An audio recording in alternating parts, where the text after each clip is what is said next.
Það mikil vinna að setja leiksýningu á svið og margir sem koma þeirri vinnu sem við sjáum ekki á sviðinu. Við sem gestir leikhúsins þurfum hins vegar ekki að gera meira en mæta til að sjá töfra leikhúsins að verki og njóta loka afurðarinnar. Auður Öfs Guðmundsdóttir ein af þessum sem vinnur bak við tjöldin, en þótt við sjáum hana ekki í persónu á sviðinu, þá sjáum við hana í búningunum og leikmyndinni sem hún hannar, sníðir, smíðar og saumar. Í hennar vinnu leynast ýmsir töfrar og án þess að við afhjúpum þá alla hér, þá ætlum við aðeins að fá að skyggnast bak við tjöldin inn í hennar heim. Í Galdra-gáttinni þá vinn ég kannski meira bara svona með innsæinu. Af því þá, þetta allt sögur sem maður hefur þekkt frá því maður var lítill þessar persónur og við erum að búa til einhvern heim sem hefur kannski ekki oft verið settur á svið og við viljum búa til einhvern svona töfraheim sem samt mjög íslenskur og maður tengi við að þetta sé eitthvað sem nú þegar þekki. Þannig við erum að nota mjög mikið af svona íslenskum elementum. Eins og feld og fjaðrir og stuðlaberg og íslenska jurtir og svona en samt að reyna að gera það eins og eitthvað sem að börn hafa ekki endilega séð áður og pínulítið að hræða þau því að manni finnst það jo alltaf gaman þegar maður lítill. Akkurat. En þetta svolítið stór hluti af bara karaktersköpuninni, það búningurinn sem einhvern veginn heldur utan þennan karakter sem maður sér svo á sviðinu. Ég held það sé líka svo gaman við að vinna svona náið saman með leikhópnum að þegar maður fekk hugmynd og byrjaði að vinna búning og svo voru við að máta og pröfa á æfingum þá var maður alltaf eitthvað, þetta virkar, hún að nota þetta svona, ég get bætt á þetta og algjörlega einhvern veginn breytt holningunni bara og hvernig bara persónan notar búningin og í raun verið að skapa karakterinn á sama tíma. Þannig finnst það frábært, það náttúrulega mjög svona frelsandi að geta verið bara, ég fekk hugmynd, Tína, komdu með, ég ætla. Og svo bara seinni daginn þið farin að æfa í viðbótinni. Já. En þessi búningar sem við erum með hérna, segðu okkur frá þessu, hvað erum við með hérna, til dæmis? Þetta sem sagt búningur húmskollinnar, sem einn af fáum karakterum sem Jón Árnason skrifaði ekki í bókunum sínum og hún bara orðin alveg æðislega bitur og reið í hlýðheimi að enginn viti hver hún og hún verst. Og það enginn skrifað hana og fólk veit hver Skoffin og Skuggabaldur en enginn hefur heyrt hana og hún miklu meira númer.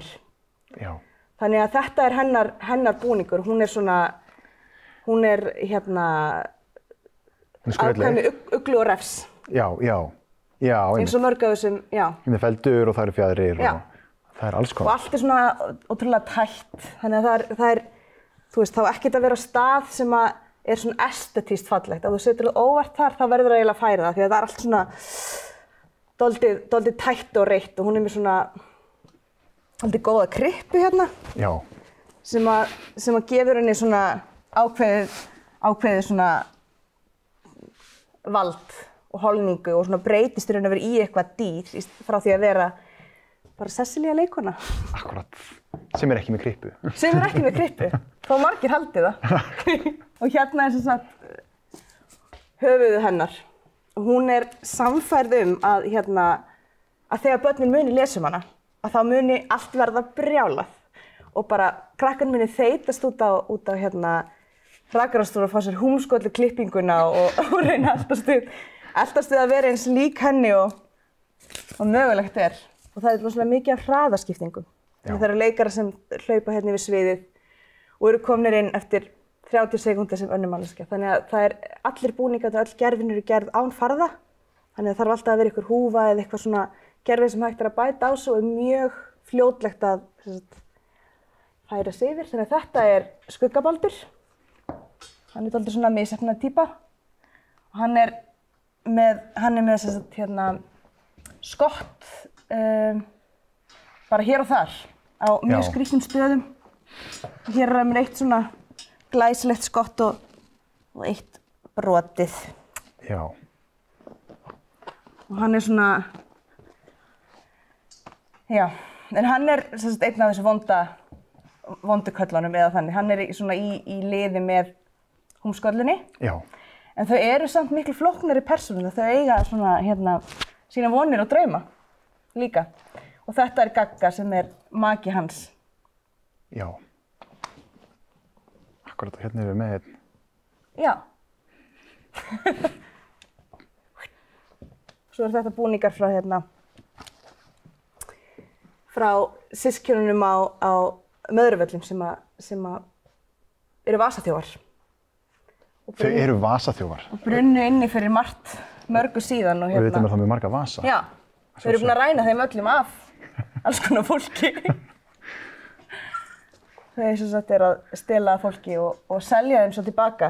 En þetta spilar allt saman, það eru búningarnir og svo það leikmyndin líka og þetta allt partur að búa til þennan töfraheim sem ekki til í alvörunni nema hér. Sem við könnumst samt við einhvern veginn. Já, en hérna í leikmyndinni, þetta ekki bara bakgrunnur, þau eru á leikmyndinni, þetta svið, þetta leikmynd, þetta bara sviðið. Hérna hlaupaði upp og hérna fara